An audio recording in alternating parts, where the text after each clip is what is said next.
Ужасающая трагедия Сон Хо Йона. Как айдол выжил после ада в СМИ и тяжелейшего кризиса, мы видим их на сцене. Идеальные улыбки, безупречные танцы, миллионы долларов и всеобщая любовь. Но задумывались ли вы, какую цену они платят за этот фасад? В К-поп-индустрии есть истории, которые заставляют содрогнуться от жестокости и несправедливости реального мира, скрытого за яркими софитами.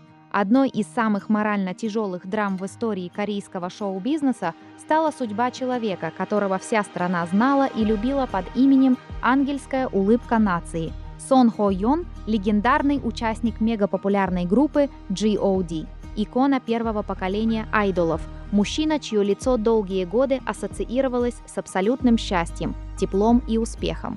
Но в мае 2013 года вся Южная Корея замерла в ужасе. Сначала в его собственном автомобиле обнаружили тело его девушки. Спустя несколько дней сам артист, не выдержав чудовищного давления прессы, безумных обвинений и разрывающего изнутри горя, пережил тяжелейший психологический кризис, который едва не стоил ему жизни. Как вышло, что любимец миллионов оказался на самом дне одиночества? Почему корейские СМИ устроили на него настоящую охоту в момент, когда он больше всего нуждался в сострадании? И самое главное, как, пройдя через клиническую смерть, тотальное забвение и тонны ненависти, он смог вернуться, снова встать на сцену и искренне улыбнуться. Это погружение в реальную трагедию и полная хронология истории Сон Хо Йона. Чтобы понять масштаб катастрофы, произошедшей в 2013 году, необходимо перенестись в самое начало его пути. Сон Хо Йон родился 26 марта 1980 года в США. Его детство нельзя было назвать легкой сказкой, но парень всегда грезил музыкой и сценой. В конце 90-х годов он принимает решение вернуться в Южную Корею, где в тот момент как раз зарождалась современная кей-поп-индустрия. Он успешно проходит прослушивание, попадает в культовое агентство JYP Entertainment и становится частью грандиозного проекта под названием J.O.D. В те времена группа буквально выживала в тяжелых условиях. Но в 1999 году их дебютный трек буквально взорвал страну. J.O.D. стали первыми настоящими национальными айдолами.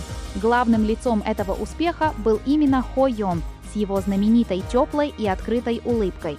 В 2005 году группа взяла паузу, и Хо Йон успешно развивал сольную карьеру. Альбомы, мюзиклы, телешоу. Его жизнь казалась идеальной, пока в ней не появилась личная трагедия. Около года Сон Хо Йон встречался с обычной девушкой. В прессе ее упоминали как госпожу Ко. Их отношения переживали серьезный кризис из-за плотного графика артиста и финансовых трудностей. 15 мая 2013 года его автомобиль был найден в жилом комплексе в Каннаме. 21 мая внутри обнаружили тело молодой женщины. Новость мгновенно разлетелась по всем СМИ, и имя Сон Хо Йона оказалось в центре громкого скандала. Пресса вырвала отдельные фразы из контекста и начала строить обвинительные теории. Таблоиды и интернет-пользователи устроили настоящую травлю. Артиста обвиняли во всех бедах, несмотря на то, что он сам находился в глубочайшем шоке. 23 мая на похоронах Сон Хо Йон лично нес гроб, и репортеры вели себя крайне бесчеловечно, толкались, прыгали через надгробия, чтобы снять крупные планы его горя. Давление медиа и общества стало невыносимым. Вскоре после этого Хо Йон пережил тяжелейший нервный срыв. 24 мая он оказался в критическом состоянии и был доставлен в больницу с сильнейшим отравлением и ожогами после инцидента в машине. Его спас случайный прохожий и оперативная работа врачей. Несколько дней вся страна следила за новостями, выживет ли артист. После выписки Сон Хо Йон полностью исчез из публичного пространства почти на год. Он боролся с глубокой депрессией, чувством вины и последствиями травли. Пресса продолжала атаковать, но постепенно к нему вернулись настоящие друзья и преданные фанаты.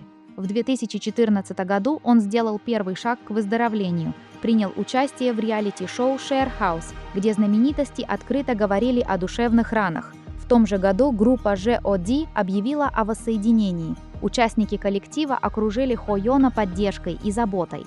Когда он впервые вышел на сцену и увидел тысячи плакатов с теплыми словами от фанатов, он не смог сдержать слез. Это стало началом настоящего исцеления.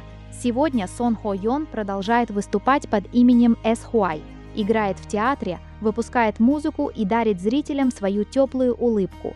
Его история – это не только пример изнанки К-поп-индустрии, где СМИ и общество могут жестоко растоптать человека в момент горя, но и доказательство того, что даже из самого темного периода можно выбраться благодаря поддержке близких, фанатов и собственной внутренней силе. Помните, слова в интернете могут ранить очень глубоко, а искреннее сострадание и поддержка способны буквально возвращать людей к жизни.